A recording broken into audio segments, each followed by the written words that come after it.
Go ahead. Hey Shane, Anthony just announced that Justin's gonna be the starter. Just wanted to get your thoughts on that decision and what he's shown you over these 3 weeks that led him to earn that job. Yeah, no, he's done a nice job. The past 3 games he's played, I mean, you've seen what he's done on the field. Completion percentage is at 72%. He's playing well. The ball's rarely hitting the ground. He's done a really nice job for us, and he's standing in the pocket and making some big-time throws. So excited for him going forward.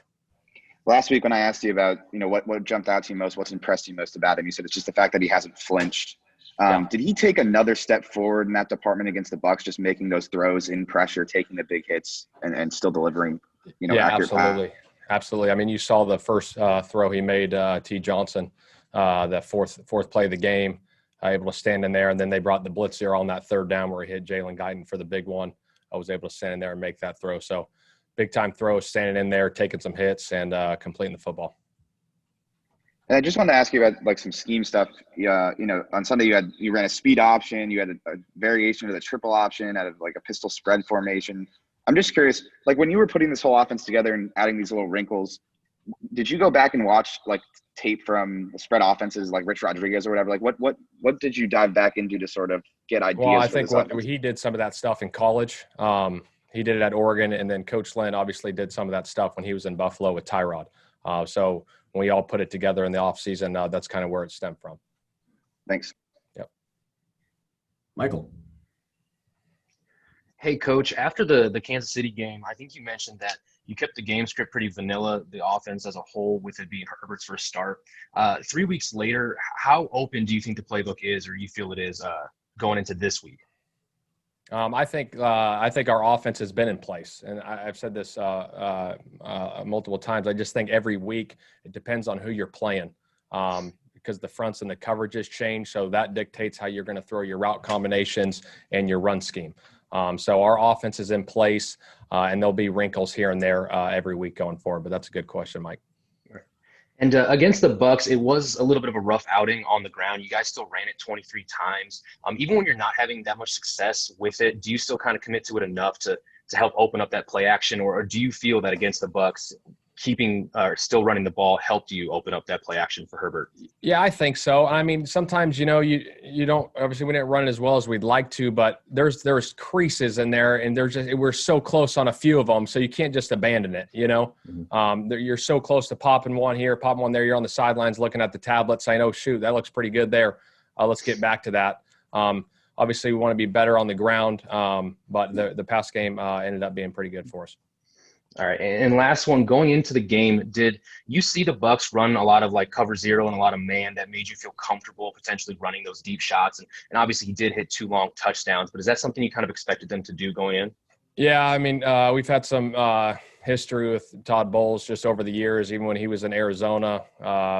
He has brought blitz zero over the years, and so we were ready for it. There's a lot of preparation that went into it during the week with the offensive line, quarterbacks, and receivers just being on the same page, and to be able to hit the one on that third down was big. Thank you. Thanks. Cam. Hey, Shane. How does your preparation change, understanding that Justin's your guy moving forward? Not much. I mean, we've been preparing every week like we have been, no matter who's out there. So whoever's under center, we prepare the same every week. Offensive line, running backs, tight ends. We have a routine that we go through, and we stick to it. Outside the team getting a W, what progression would you like to see from Justin kind of on Monday night? I think just continuing to grow with what he's doing. He's been playing pretty good football. Obviously, we as a team, it's not one guy, but just as a team, eliminating the turnovers will be big for us, and then the penalties will be big. We had an opportunity last week, and we got a penalty, and we got down in there, so that hurt us. But we just got to eliminate those things, and because we're doing some good things. I mean, the guys are playing hard. We got to just find a way to win these close games. Talk about your running back core now. You're down Austin. Do you change your running scheme up a little bit, or do you expect the same things from Kelly and Jackson moving forward? Losing Austin is big. Obviously, he's one of the better backs, premier backs in this league. But we're excited about Josh Kelly and JJ And going forward with those guys, I mean, they've proven to do some really good things. So the scheme part of it will stay very similar, but we're excited about those two guys and the rest of the running backs. Thank you, sir. Thanks, Cam. Emmanuel. Coach, just generally from an offensive standpoint, what does it take to be able to close out games, to finish close games? And how can you all improve in that in a few areas?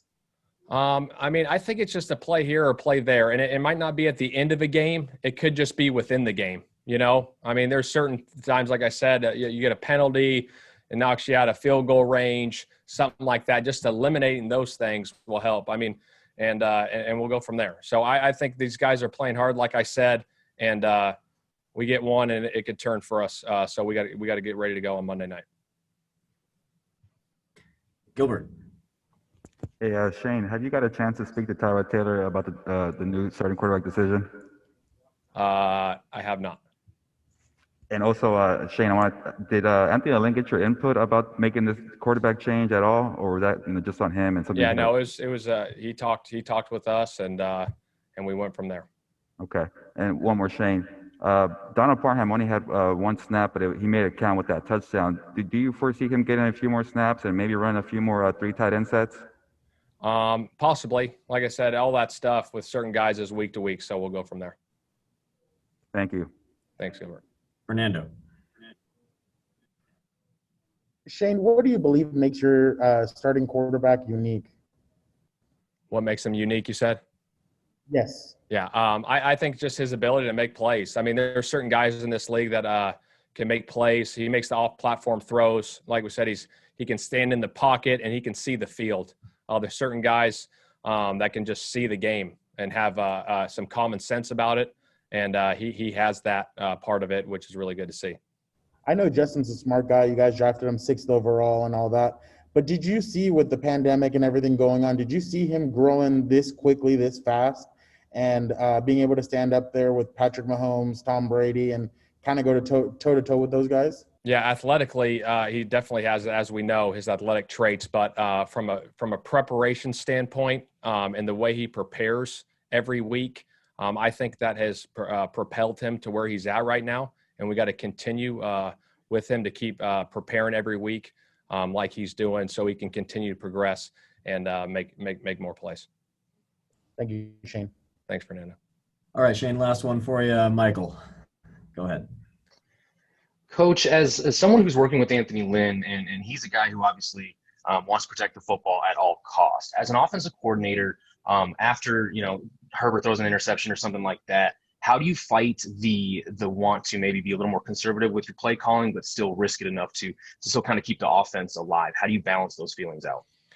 Well, I think some of the big plays that we hit, you have to take risk in this league, but there is a fine line of don't throw it into 3 dudes over there. But if you got a certain matchup with a certain guy that you like one-on-one, and we like that, we want to take those opportunities. But at the same time, like I said, we don't want to throw into double coverage, and we'll go from there. Thank you. All right, Shane. Thanks for the All time. right, thanks, guys. Thanks, Shane. Have a good one. All right, guys, that'll wrap it up for today. We had to move on from Jalen. Just timing got away from us with Coach going long. So we'll see you all down on the field.